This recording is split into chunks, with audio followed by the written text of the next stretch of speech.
Hi everyone, my name is Janusz Lasz. I'm one of the leaders in Dobra Nowina Church in Krakow. We are going to look today into uh, James, a letter of James, chapter 1, verses from 5 to 8. I'm going to read from ESV Bible. If any of you lacks wisdom, let him ask God, who gives generously to all without reproach, and it will be given to him. But let him ask in faith, with no doubting, for the one who doubts is like a wave of the sea that is driven and tossed by the wind.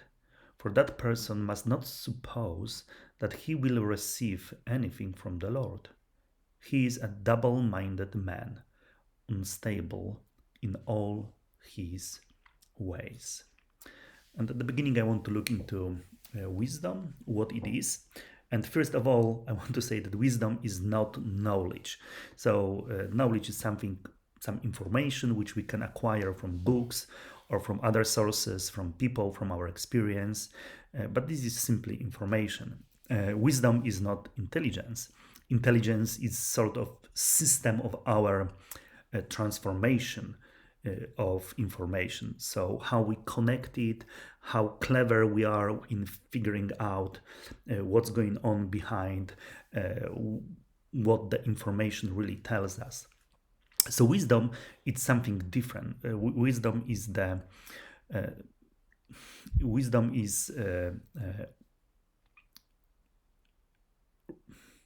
ability to apply all the knowledge processed through intelligence into life. So many people are blessed.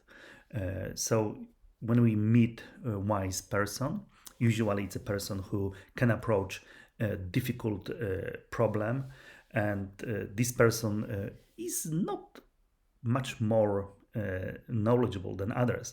Usually, the same person can have the same even source of information.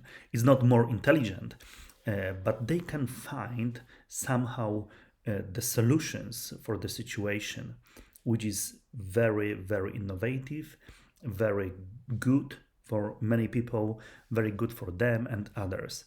So no one of us wants to be called fool. We don't like to think about ourselves as a foolish people. So most of the people think that they are wiser than others, and statistics are confirming this.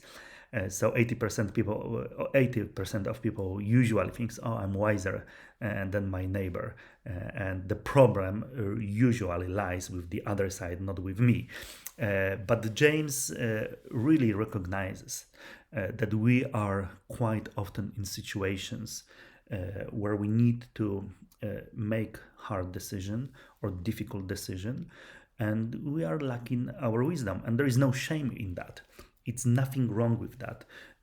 It's for everyone hard to make decision from time to time, and let's look into politicians. They are very clever. They go to the top of the ranks, and they could be presidents of countries, yet they often face very hard and difficult decisions with all their complexity. So there is no shame in having troubles with making wise decisions.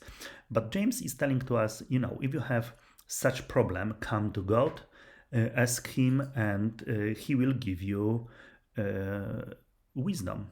But he says, let him ask in faith, with no doubting, for the one who doubts is like a wave of the sea that is driven and tossed by the wind.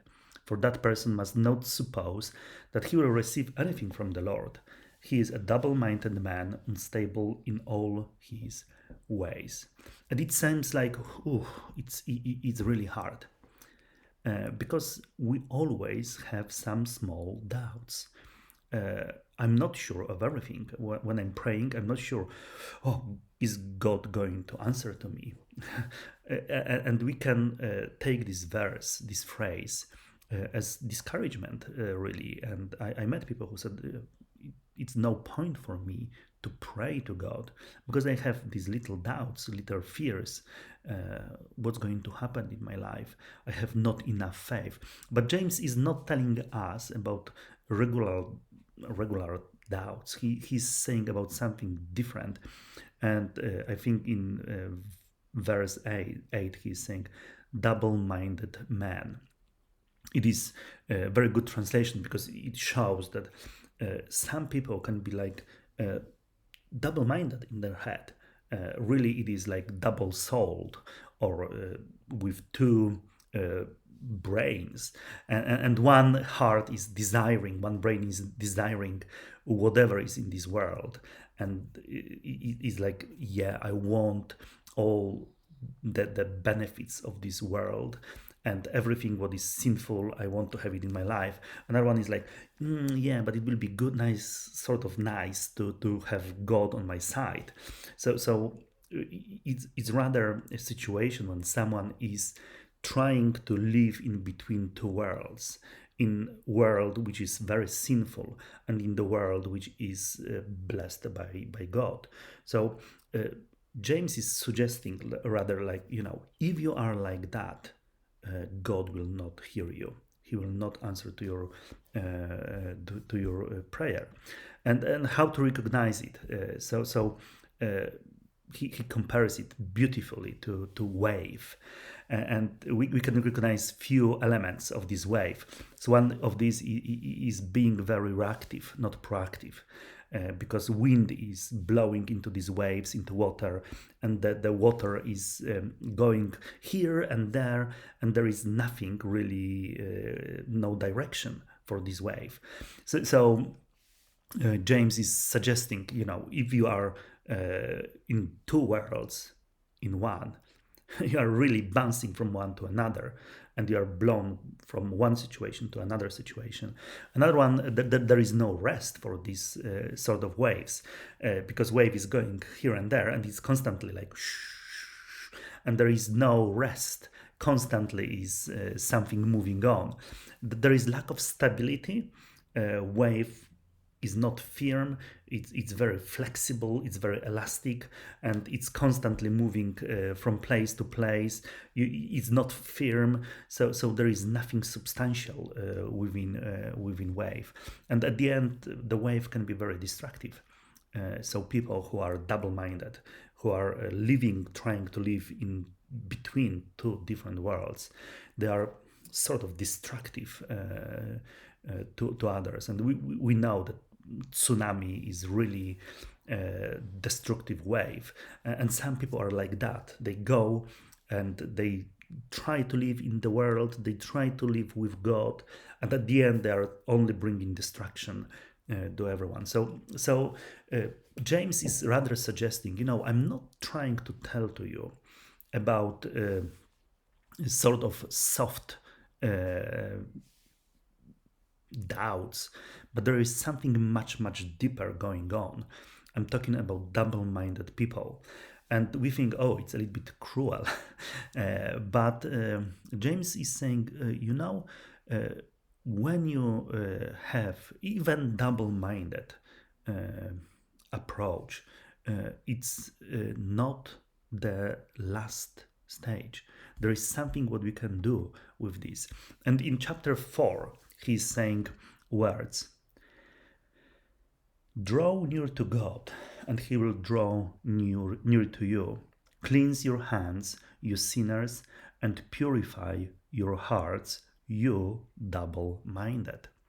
So James is not sort of saying, oh, when you are double-minded, it's done.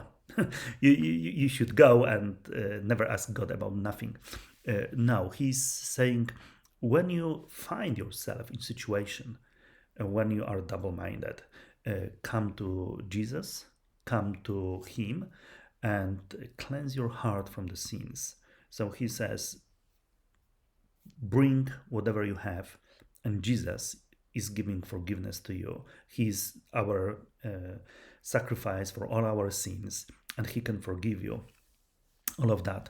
But not only that, he is telling, purify your hearts, you double-minded. And in our times, heart is more about emotions, about what we feel. But in those times, it was rather the source of our processing thoughts, the place of processing thoughts. It was place when we had our will, when we sort of make a decision, when we have all our desires. So James is saying, come to God and purify all your desires, purify your thoughts, purify your will, and it will be good. It's possible to be changed. So, quite often in my life, I'm finding myself like, oh, what should I do? What is the best choice for me? I'm desiring this. I think this is wise. I think this is stupid. And but very often I'm coming to God and saying, Lord, please give me wisdom in all of that situation. Please check my heart. Please check my desires. If there is something wrong with this desire, clean it, take it away. I do not want to go and chase the wind. I really want to follow you, Lord. So, yes, I found sometimes in my heart this desire was wrong. This desire was not really given by God. So I have to sort of check myself, present myself to God, and when I'm humbling myself before Him, He's faithful and He's changing my mind. He's changing my desire, and something what was like shiny like gold, suddenly it's like fading and doesn't bring any joy. So there is still hope, and there is still like even if you find yourself in double-minded position, you can come to Jesus. He will cleanse you from the sin.